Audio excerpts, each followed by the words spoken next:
Hello everyone.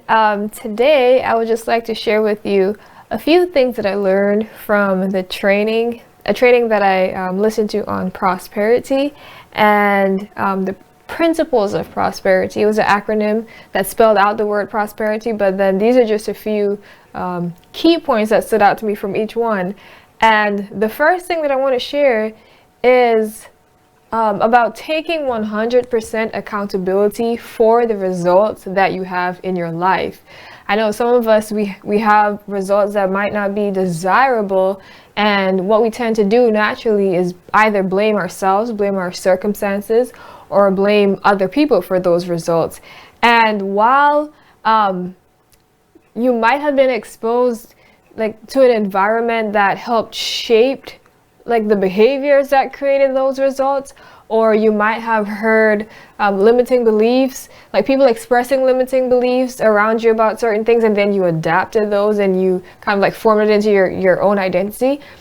When what I learned today, or what came to mind as a result of what I heard, was when these limiting beliefs and these undesirable results are brought to your attention, then you have 100% responsibility for changing those. You can no longer blame anybody else and make anyone else take accountability for that except for yourself.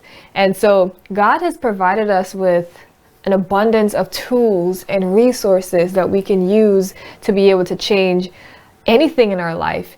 And so one of the things that I want to do is be able to look to see what are those things that I might have inherited tendencies, or what are those things that I might have developed along the way that are not serving me and that are not helping me to get the results and the fulfillment that I'm looking for in my life, and then see how can I take accountability, how can I respond with ability to be able to bring about those change. Because there's a famous saying that the change, be the change that you want to see in the world.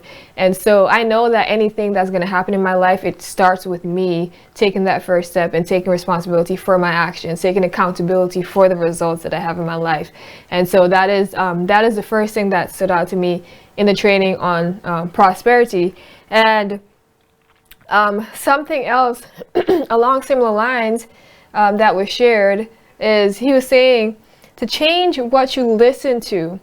And so that could be changing the people that you listen to, the mentors that you listen to, whether that is an actual person, whether it's a course, videos that you listen to, or sometimes it's even that voice that we listen to in our head, because we have to be able to recognize and differentiate between the voice of truth and the voice of the enemy. Because if there's something that is telling you this circumstance or this experience is the reason why you can't do something, then you automatically know that is not the truth, because God said in his word that all things are for our good and all things work together for our good. And so no matter what our experiences were, or no matter what we're currently going through, we know that it's going to work for our good.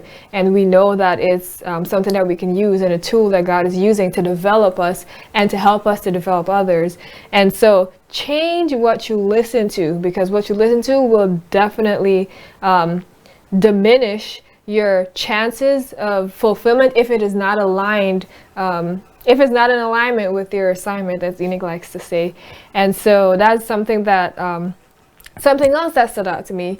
And this third one is something that is really powerful.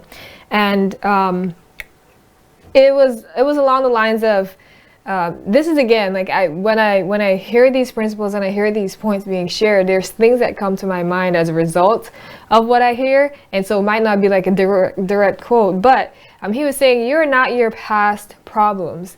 You're not your past mistakes. And sometimes we actually take that step. We take that step to change, and the people around us, they don't recognize it. Sometimes, or you go back into an old environment where people expect you to be one way, and then when they realize that you've changed, then it seems like something out of the ordinary, as if changing is something bad. And so even if people are still holding on to your old identity and they're holding on to your past mistakes, but you know within yourself that you're not that person anymore, that is all that matters. And that could even be could be limitations or some things that you might have expressed before and people can't see past that.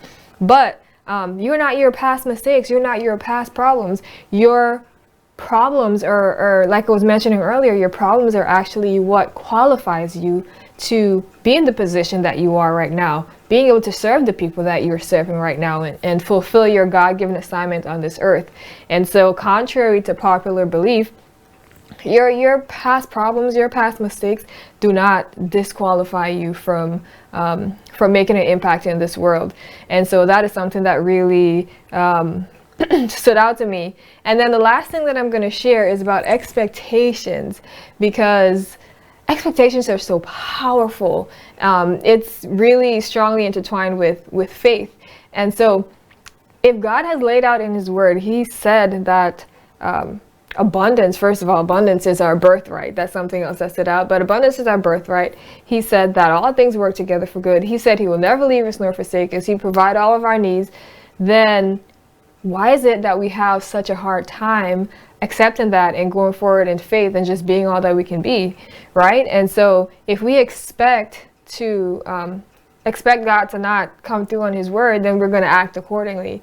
But if you have a desire to impact people, if you have a desire to make a difference in this world, you have to change your expectations. And with that, something that Enoch was sharing, he was saying that it takes a lot of energy, it takes a lot of vital force to sit down and imagine and expect a desire that we do not want, something that's not favorable. And it actually takes more energy out of us actually to imagine something that is not desirable than it does to imagine like a happy ending or a beautiful outcome, or somewhere where we're able to perceive there's growth, there's somebody who was impacted, or there's something that we've learned through whatever experience it is.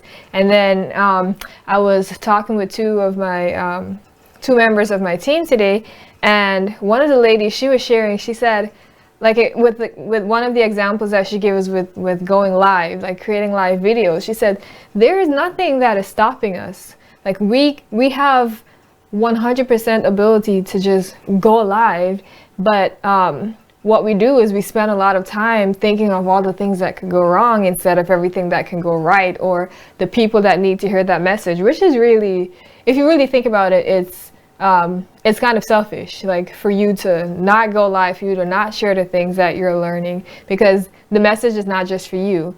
It's a given that you receive. And so when you share the message that God's put on your heart, it's blessing other people, and then in return it's blessing you.